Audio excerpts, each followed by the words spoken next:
You want to get quick? Okay. You can't say, what's going on way back? Can you hear me? So my name's Alder, and I'm here tonight doing a concert, but I'm also an artist for Yamaha. And fortunately, we got lucky that these guys worked out an arrangement, and Yamaha's letting me do a clinic here for you today. So I'm here probably going to be chatting about the new A series that they have out, which is a really best bang for your buck kind of guitar. And do some playing, maybe some sharing some tips, and if maybe you guys can show me stuff too, then I can steal it from you and become famous on it. That would be groovy. So what I'm going to do is I'm going to start off with a song that kind of is out into the kind of style that I do. And the guitar I'm using is really a stock guitar right off the shelf.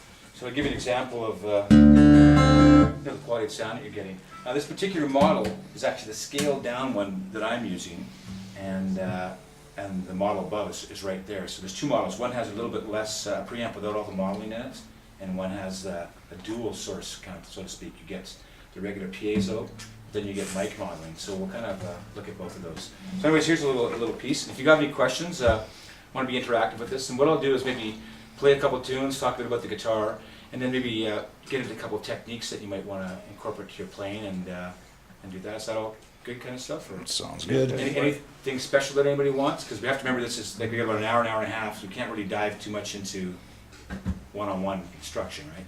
So anything off the top of your mind that you want? Money? I don't have money. I can't give you a great scenery experience as I had because it was raining all the way. So, here we go. This is just a stock. This is even flat on the thing.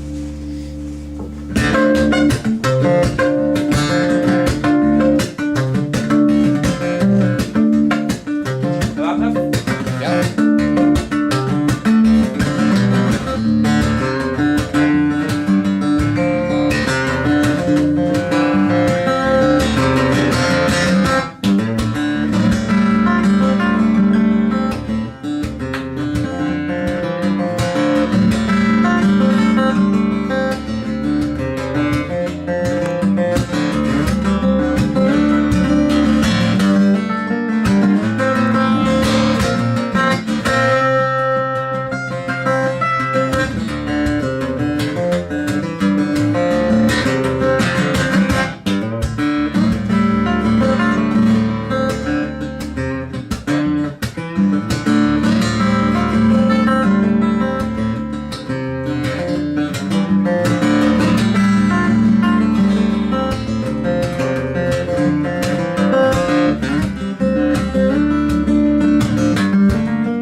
before or seen them or heard about them? All new to them, okay. Well, as you know, Yamaha's been building guitars for a long time, and they were really popular with their F-Series and stuff like that. But the new A-Series was designed to try to bring a really the best bang for your buck guitar to the market. So they wanted to do something that was made for the North American market versus something that was built in China and sent over to North America. So you had a lot of input from various players. I actually got to be involved with some of the pickup settings for that version. And really what they decided to do is have 3 acronyms for it. It's a new sound, new feel, and a new look. So when you look at the look, I mean, it's obviously doesn't look like a cheap guitar, so it's pretty neat. But you know, they did a couple neat things. They actually put on a new headstock to give more of a appealing kind of a look. And they took the pick guard from 1975 models, try to get that old kind of a classic thing. And then they, of course, got smart with all of the all the inlay issues that people are having these days. They decided to go with wood binding, so you get all this kind of beautiful wood binding around the guitar. And it's all solid woods, which is pretty neat. And it comes in either mahogany and East Indian rosewood, and all solid woods. Now, I don't know if that means anything to you guys, but a lot of times the way you cut corners and make a guitar cheap is by putting on laminated woods. And the other day, you know, maybe some of them sound great or not, but the thing is, if you pay for a Ferrari, you want to kind of get a Ferrari, right? So if you're going to buy a cup of coffee, you don't want tea, in other words. So what they're doing is giving you all solid wood, spruce top, back and sides, solid one-piece neck, which is pretty groovy. They then wanted to make the guitar have a good feel to it, so which is really neat. And you know, anytime you pick up a guitar, it's got to feel good and it's got to have some mojo. And there are things that allow to a guitar to do that or not, right? You ever picked up a guitar off the shelf and it plays horrible? That's a pretty common thing. I mean, partial of that is due to setup, or maybe that can even be rectified, right? Maybe you can't. You don't know till you buy it. But some of the things they did is they went to that kind of porous kind of finish on the back of the neck. So when you're touching it, it feels like a good old Gibson guitar or a good old Stratton from the old days, right? So really nice kind of satiny smooth feel. They did something really kind of neat, and that is they took the binding on the side, and instead of being at a point like you'd find on regular like Ivorwood binding like that, they've actually rounded it off. So players can actually put their thumb around now and feel comfortable without getting that little bit of a pinch, right? So some pretty neat kind of things. The pickups, so you know, the other really neat thing is that they have a very stiff neck, and while I'm not really a big fan of that, it does allow me to have really low action. So when you buy a guitar off the shelf like this one, the action's really kind of groovy on it.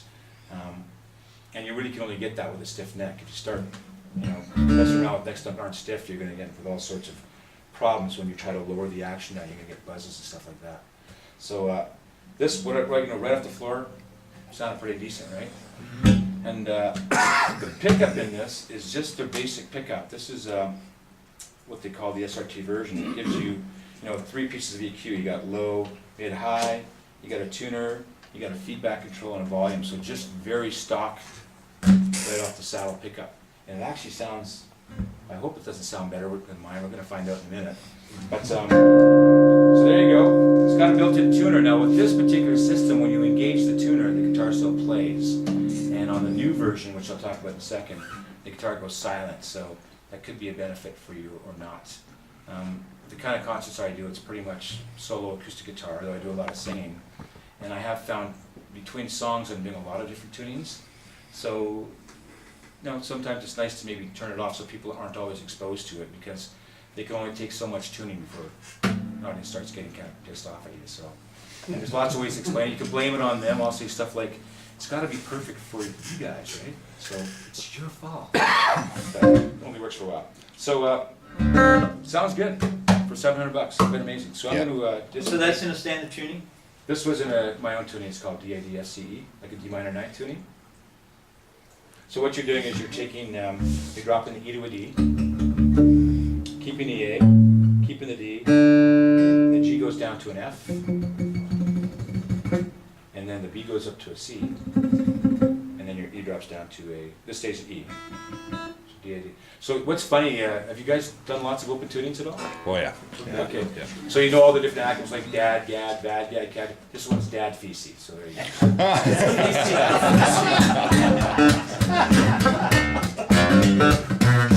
Okay, so I'm going to change guitars real quickly and plug in mine.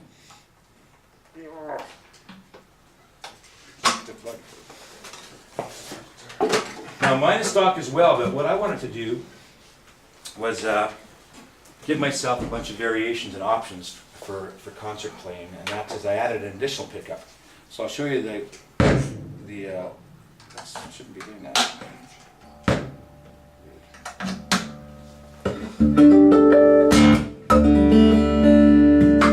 So I'm going to give you the stock Yamaha pickup, kind of go through some of the settings on there. Now this is the modeling pickup, so this guitar probably is a bit more, probably in the $800 or $900 range. And what they decided to do is give you the regular piezo. So on the top of this thing, you're going to have your blend here. So if I went hardcore to the left, that's just going to be the pickup only. I can come back to center slot, and now when I dial in the right side, they give you 4 different mics that you can model from. I think they give you like 2 choices of Neumanns, either a small pattern, a big pattern, and then they give you like a Royer sample. So what you do is you kind of just dial in that mic to where you like it, and then you have like a focus for a tight narrow sound or a wide sound, and then you got the 3-band EQ, and then a tuner, and then a little dial for body resonance, as you'll hear in a second. And then they also have a little thing for feedback. You have 5 positions for feedback reduction. So in terms of being an all-purpose guitar, a real workhorse, that's why I went to this particular thing. Because for studio setting it sounds great, and you know for live settings you have to have a whole different set of things working for you. So great workhorse, lots of flexibility and lots of different types of sounds. And I'll just go through some of these. So there's just the pickup sound on it.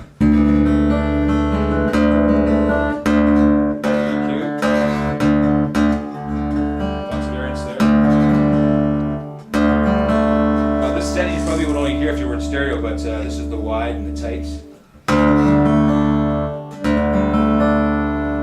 Then you got the body resonance. Oops. Sorry, so now I'm on the modeling, full modeling. Here for body resonance. I'll take out the resonance. I'll go through the different pickups. Here's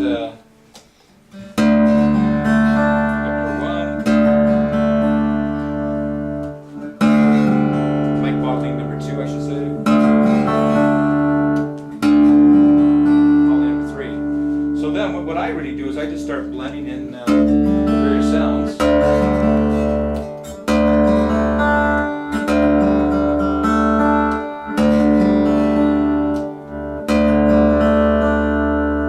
Always looking for the fattest sound. Of course, when you're playing live, what you want to do is cut through the band. So what you do is you go for a setting that has a little bit less bass and you crank up the mid on it. So you have that all there, which is really, really groovy.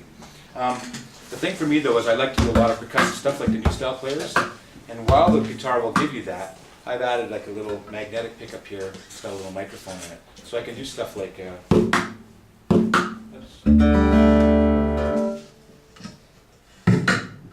much different, right? And you can only get that kind of sound with a mic. I know you guys are using K&Ks, right? Or the thing with the K&Ks, I mean they're great for natural sound, but the body percussion sounds are too similar, right? More like a hollow knock. This you get a nice kick, a nice snap, right? So, any questions so far? Should I play another piece? And yeah, please. Okay.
But so that's the guitar in a nutshell.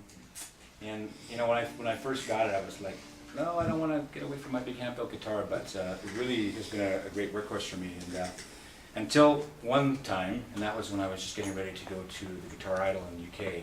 I was playing a little concert in Williams Lake. And I've been given a new case, which I won't give you the name of, I'll tell you later. You won't want to be getting one of these cases. So it's a soft shell case that you could throw off a 4-story building. And apparently your guitar survives. So I had this case, and I went to Williams Lake, and I said, hey, you guys checked out this new case? And they said, no. I said, well, watch this. So I threw the case about 4 feet up in the air, and the case kind of landed down like this. And when I opened the case, the whole section was mushed in, which lifted all the glue. So all the way from around here, all the way to the back, the guitar lifted about ½ an inch. Ouch. And you guys know that this is a critical part for being in tune and holding your tuning. So I now had a floating bridge. I was trying to bend notes in tune. So here I am on the Guitar Idol stage, and it's my turn up, and I got duct tape holding the guitar together. And the video is on YouTube. Actually, it's on the picture too. I've seen it. Yeah. Yeah, it's a terrible performance. The guitar is sounding terrible, but out front the PA was loud, so I could rock out. I think that's self-sort. So at the end of the day, it's just a Guitar Idol, rock out. It's not It sounded pretty good. That's not good. So yeah, so they gave me a replacement, of course, but so great little workhorse. Any questions about the guitar? None? Are you using medium gauge strings or lights? I use the bluegrass set, so from 12 to 56. Yeah. And I got a bunch of work done to mine on the neck and stuff like that, and it's actually, now that I played the stock one, man, I actually need to go back to stock. Mine comes off, I made them do changes where I push this off too far, and I want a little bit too low action on it, so that's why I think that sounded a bit leafier too. So yeah, so good, Rick. So maybe as we go, you can ask more questions about that, but what I'll maybe do is now we can dive into some stuff that we can kind of do together. You guys okay for that? Okay, so the first thing we're going to do, with this kind of style of music, what's been emerging from new acoustic players is the independence of hands from left to right. And that's not typically been the case for guitar players. We always kind of work them together, right? And so when you do things that are a little bit out of sync, it really throws us. So rhythm, I think, is one of the most important things when you look for any type of guitar player. Even for soloing, the way you do your phrasing and your rhythmic sense is probably more paramount than anything, right? So one of the things that I like to do is kind of look at the independence from the thumb to the fingers. But we work our way there and try to get our body rhythmically going. So what I'm going to do is I'm going to take a song, and you can take any song, and we're going to break down the rhythm. We're going to tap it out with our bodies just to see how you guys do with this. And I'm going to take the song Day Tripper. Anybody heard Tommy Emmanuel? Yes. Yeah, oh yeah. So this was taken from Tommy's version of Day Tripper. And my goal for doing this is that in my own writing and stuff like that, I do these kind of things, but I wanted to, oh, thanks, man. I wanted to try to figure out a way to be able to communicate it and show others, and that actually, Tommy's example seemed to be the best way of doing that. So Tommy's one of, for you guys that haven't heard, he's probably the top-notch or the top acoustic player right now, and a very entertaining one. And what he does is he plays the melody with his thumb, and he kind of anchors the 8 notes on this particular thing. So what we're going to do, as this isn't even guitar, and I just want to get everybody tapping their foot to just a regular 8 note. There are prizes for this, guys. You guys are giving me prizes away? Water, okay. That's water for prize. Courtesy of the Yeah. I had all these great gifts, but I forgot them in Vancouver. Okay, so piece of cake, no problem. Now we're going to take not do anything with our feet, but we're going to take our right hand, and we're going to tap out the melody of the Day Tripper. So let me do it once first. So it's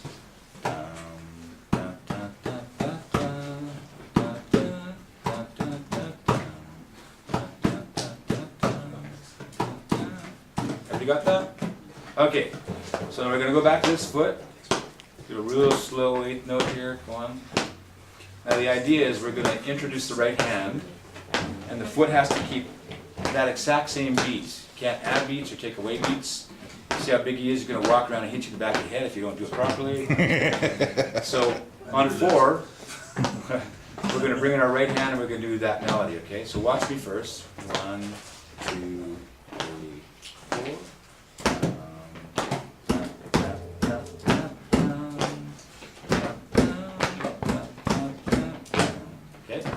you should be doing left hand. There you go. Left hand, right. Well, we can do, no, right hand, left foot. Yeah. Left foot, right hand. There you go. But, so, okay, so let's get the eighth note going, you guys.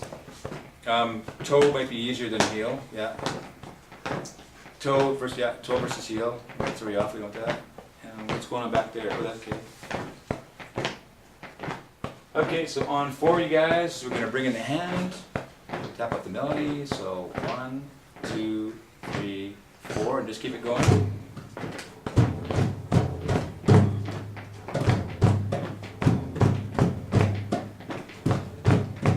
Where the hell's that coming from? Oh, that's you, okay. It's like, that's a new one, I haven't heard that one before. Having problems with it? Yep. Okay. Should be off a little bit. Okay, I haven't seen anybody quite get it. You're pretty close. You're close. And make it out? I don't know that, believe it or not, I don't know that Kipper. Okay. You're pretty close too. Okay, so a little bit, you might be using your left foot for this. Yeah, right hand, left foot. So the idea is to practice that till you get it, and then do it on opposite sides. Everybody can stop now. So then you reverse it to the other side of the body, and that's step 1. Now, oddly enough, I'm using the furthest extremities away from each other, and that seems to be the easiest point. As I get closer to my 2 hands and to one hand, it seems to get harder for some reason. Don't know why. But next step is now you're going to take both hands, and you're going to take that left hand now, do the same thing. It's going to replace what the foot's doing. Okay, and on 4, we're going to bring in the hand. 1, 2, 3, 4.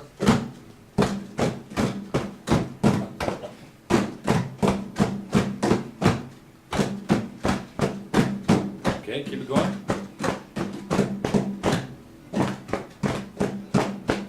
Very good, man. You're almost on it. Well, that's harder than the foot one. Okay, knock there. Knock right there. Anybody else get that? Close? Close. Okay. Any solid hits here, or no prizes today? How about you back there? You got it? No, he's not got it. How about you? Got it? Oh yeah, he's a rock star. Okay, definitely did. And you're close. Okay, good job, you guys. That's you're better than some places I've been to. You got the 60th percentile. There you go. So now it's going to fall off, I'm sure.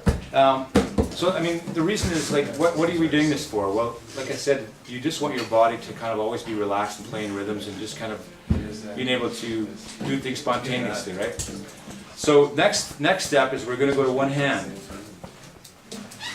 And the idea is now is I'm going to get 3 fingers going, and I'm going to take the index finger and do the melody with it. Okay, you want me to do it first? You just want to jump into it, or okay? Watch me first. So let's see if I can still do this. So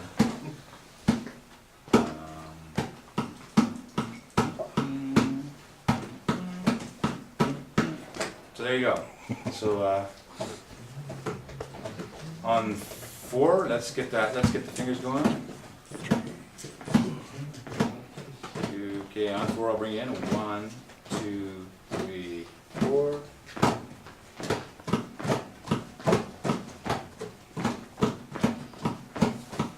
little bit trickier? Yeah. We got any guys nailing it all? Come on, we have to have one breadwinner here. Okay, so here's what has to happen. You're gonna go home and practice that. And the beauty of it is you don't need a guitar, you don't need anything. And I usually do that in the airline. Now, when I finally got that, I moved on to the big step, and this is the one that blew my mind for a long time. Now you get all 4 fingers going, and then do the thumb for the melody. And it was driving me crazy. You know, I'm sure if I had a wife, she would have left me after 4 weeks, and the dog probably would have been howling and all the rest of this stuff. But here's how it goes. So now you got 4 fingers. Now I'll bring in the thumb.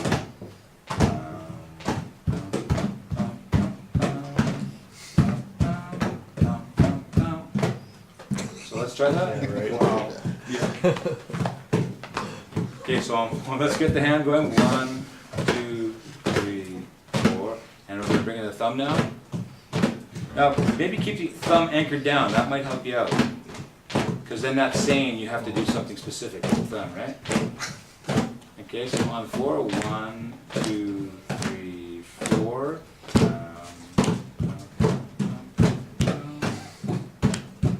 Come on, surely one guy's gonna get it. You got it, Freddie? Your bass No, player? every time I make the rest of my hand wants to double the tempo. I feel like I need to do the melody with both the hand and the down. Yeah. Dun, dun, dun, dun. So that's the kind of technique that tabla drummers use. Yeah. What you're showing right there. Sure. So I mean, the point of the whole thing is that if you can't do it, then that says, well, rhythmically I could be a little bit challenged because you know that could hold back your music a bit. If you get that under your belt, then there's no miracles that are going to happen overnight. But all of a sudden, when you're playing in a band, you're going to seem to be a little bit more rhythmically free. You're going to be more on pulse of the beat and be able to go up and down with the beat. So That's cool.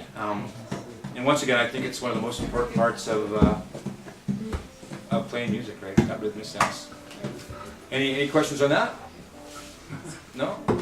That's pretty cool, though. I'm gonna be practicing that. Yeah, I mean, like I said, when I finally got on the airplane, people were like looking at me because I was like an epiphany, right? Well, I got this. They're like, this guy is, maybe call the stewardess, strange guy down here. And then what's funny is after 5 minutes of stopping it, it took me another month to be able to do it again. So it's just one of those things. I could do all the other ones, but I couldn't do. Now you should always go both sides of the body too, and that'll get you to be like a rhythm machine. That'll just be like.